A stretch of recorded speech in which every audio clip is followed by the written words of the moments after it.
So, hello, what's going on guys again? It's me, Kim, and welcome for Cooking a Minute!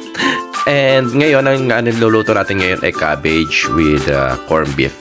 As usual. And then, unahin na natin ang bawang. Yes, the bawang. And then next is sibuyas. Yan, sibuyas pa rin. Of course, sibuyas pa din. Ganoon. Charot.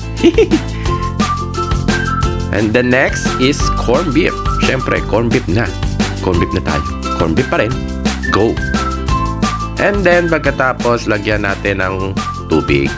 Kasi para medyo may sabaw. Kasi ako mahilig ako sa sabaw eh. And then, next, lagyan natin ng asin. Ay, magic sarap pala yan. And then, pepper. And next is, ay na, asin na. And then, pagkatapos, lagay na natin ng cabbage. And, halo-haluin na lang yan. Ganun lang. As simple as that. O, diba? Hanggang sa lumambot-lambot.